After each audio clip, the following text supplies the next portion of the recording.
Ok. Ah, Docteur, bonjour, comment allez-vous? Je me porte très bien et vous-même. Ça va très très bien. Alors, nous allons le très rapidement, hein. Comment évaluez-vous donc la situation actuelle suite à l'annonce de la tentative de coup d'État, hein, dans votre pays? Je ne sais pas pourquoi on parle de tentative. Il y a réellement eu un coup d'État au Gabon. Nous savons tous que les Gabonais ne voulaient plus du système Bongo PDG. Ils l'ont démontré en allant massivement encore pour voter pour l'opposition. La vérité, c'est que Albert Ondo Ossa a fait même mieux que Jean Ping.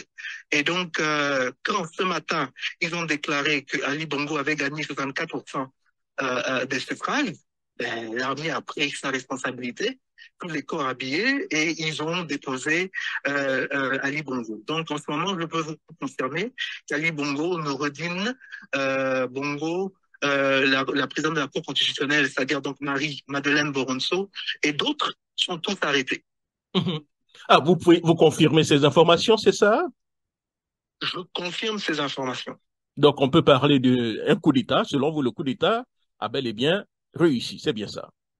Le coup d'État a bel et bien réussi. Et ce qui est intéressant, c'est que le coup d'État a été fait par des gens qui sont proches d'Ali Bongo.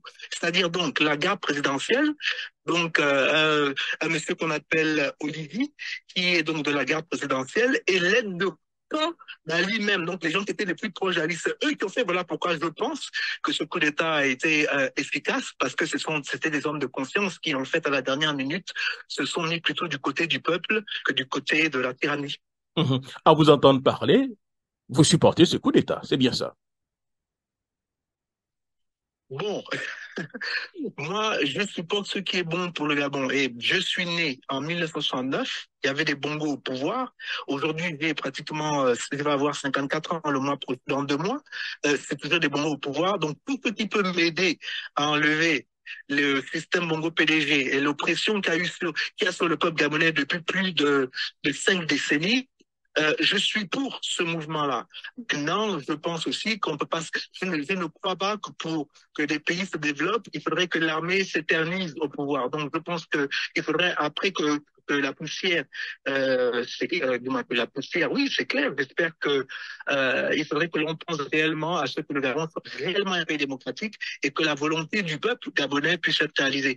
Moi, je suis un démocrate pur sang et je veux donc que la volonté du peuple gabonais soit réalisée à tout moment. Une question, vous êtes démocrate puissant, pourtant vous semblez apporter votre soutien au coup d'État.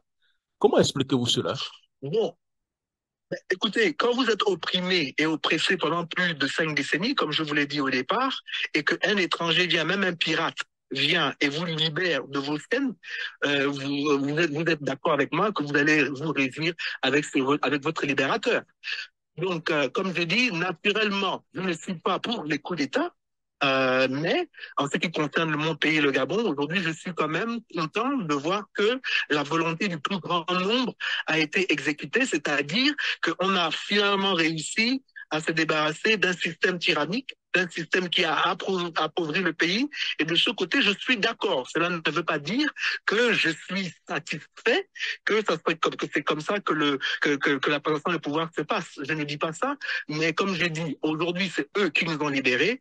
Donc, par conséquent, je suis reconnaissant. Mhm. En cas de succès de ce coup d'État, selon vous, quelle devrait être donc la priorité donc, des militaires?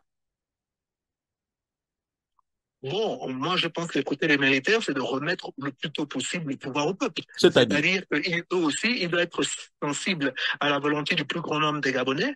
Et donc, s'il y a des élections qui doivent être refaites, puisqu'ils ont annulé l'élection qui a été faite le 26, ou si ils doivent adjuger donc le candidat qui a gagné aux dernières élections, ils doivent le faire. Mais ce qui est sûr, c'est que les militaires ne peuvent pas s'éterniser au pouvoir au Gabon. mhm. Alors, selon vous, quel rôle donc la communauté internationale devrait-elle jouer dans cette situation? Le rôle de la communauté internationale devrait observer ce qui se passe au Gabon. Je pense que le temps où on infantilise les peuples, c'est terminé. Je pense que les Gabonais sont un peuple mature. Je pense qu'ils peuvent nous assister dans le sens où, si on s'égare, donc nous ramener peut-être dans le droit chemin, mais je pense qu'ils doivent nous laisser faire nous trouver une voie qui est réellement gabonaise. Maintenant, le Gabon a des partenaires. Bon, avec nos partenaires, on va s'asseoir et on va essayer de voir ce qui est mieux pour le Gabon Gabon et ce qui est mieux pour le peuple gabonais. Je pense que cette fois-ci, il faut que le Gabon, en ce qui concerne le Gabon et en ce qui concerne les Gabonais, que les Gabonais soient mis au centre de ce qui se fera au Gabon. C'est-à-dire plus question que tout le monde vienne de l'extérieur, donc des grandes puissances de l'extérieur, profiter des richesses du Gabon au détriment du peuple gabonais. De ce côté-là, je ne serais pas d'accord et je pense que la majorité de mes compatriotes ne seront pas d'accord aussi. Donc oui, ce qui est important, c'est qu'est-ce que les Gabonais veulent. Et ce que les Gabonais veulent, on devrait pouvoir le leur accorder parce que c'est avant tout leur pays. Monsieur Franck Jonctan, je vous remercie. Merci. Au revoir. Mhm.